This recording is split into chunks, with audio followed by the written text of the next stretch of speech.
안녕하세요. 35회 공인중개사 합격생 지수경입니다.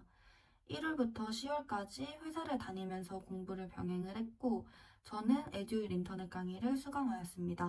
저 같은 경우에는 기초서, 기본서, 합격서, 필살기 이렇게 4가지 교재를 다 구매를 했는데 실질적으로 가장 많이 본 교재는 합격서이고 구매를 하고 공부를 하려고 보니까 기초서랑 기본서는 시간이 너무 없어서 아예 펴보지도 못했어요.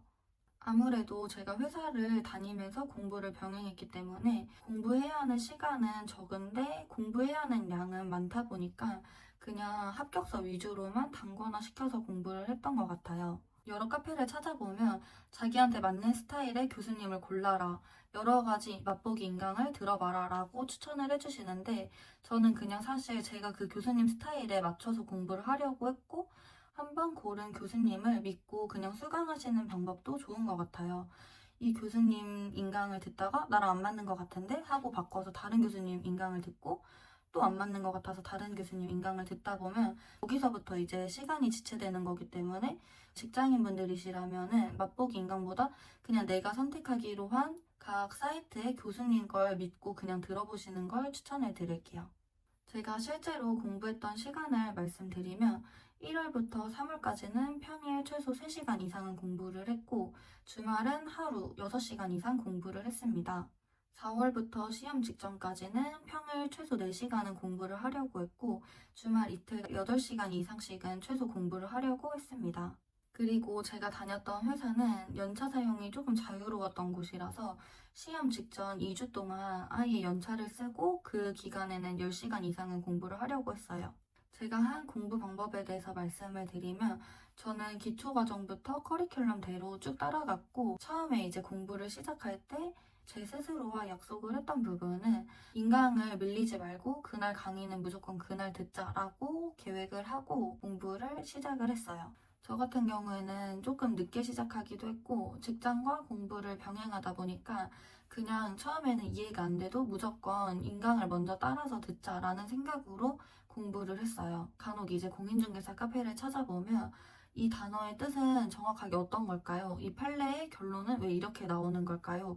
라는 등의 질문이 정말 많아요. 근데 이제 사실 일반인 분들이라면 그 하나하나 찾아보면서 시간을 할애하셔도 상관이 없겠지만 직장인 분들은 하루에 3시간에서 4시간 정도밖에 공부를 못하기 때문에 그냥 우선 이해가 안 돼도 쭉 인강을 듣는다든지 그 시간에 교재를 한 번 더 본다든지 복습을 한다든지 이런 식으로 시간을 보내시는 것을 추천을 드려요. 끝까지 공부를 해보시면 나중에는 이해가 되시겠지만 중요한 판례나 중요한 부분은 어차피 담당 교수님이 최소 5회 이상은 반복을 해주시기 때문에 이해를 하려고 하지 않아도 나중에는 저절로 이해가 되기 때문에 처음에는 너무 막 하나에 집착해서 공부를 하지 않으시는 걸 추천드려요. 저만의 합격할 수 있었던 방법을 말씀을 드리려고 하는데요. 1차는 학개론, 민법 이렇게 2가지 과목만 있기 때문에 어느 하나만 너무 치중돼서 공부를 하려 하기보다는 2과목 다 평균 60점을 맞도록 공부를 하시는 것을 추천드려요.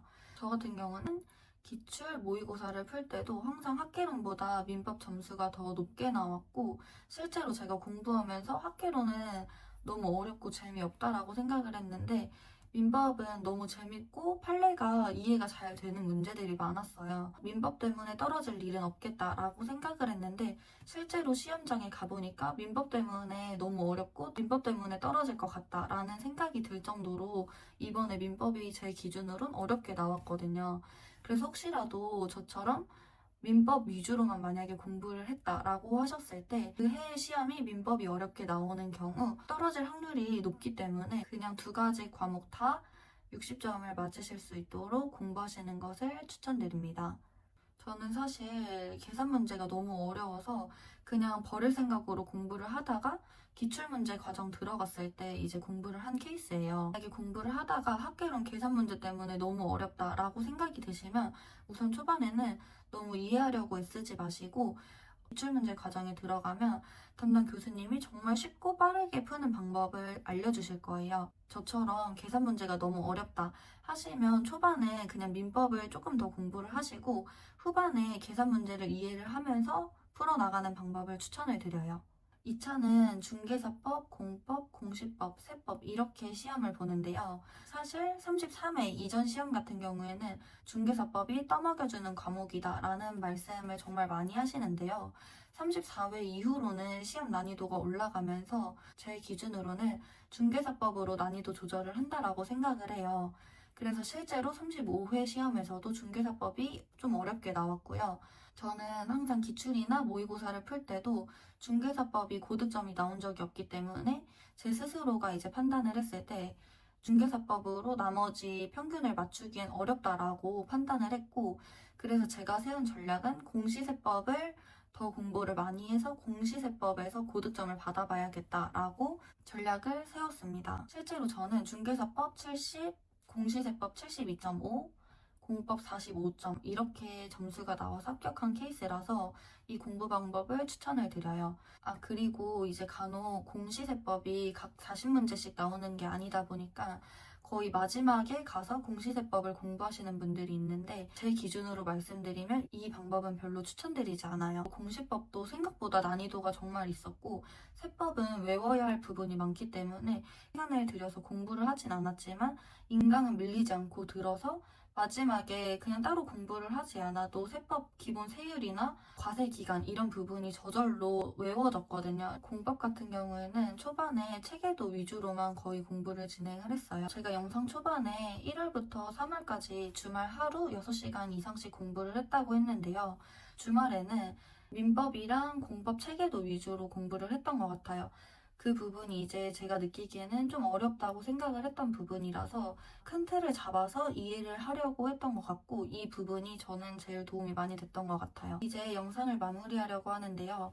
오늘은 간단하게 제가 어떤 식으로 공부를 했는지를 설명을 드렸는데, 다음 영상에서는 이제 월별로 어떤 식으로 공부를 진행을 하면 좋을지, 그리고 제가 수강한 에듀윌 기준으로 어떤 교수님을 추천을 드리는지 다음 영상에서는 자세하게 다뤄볼게요. 그리고 마지막으로 시작하기 전 제 영상을 보시는 분도 계실 테고, 공부를 하다가 너무 막막해서 제 영상을 보시는 분들도 계실 텐데요. 이미 하기로 마음 먹으신 만큼 끝까지 공부하셔서 꼭 합격하시기를 바랍니다.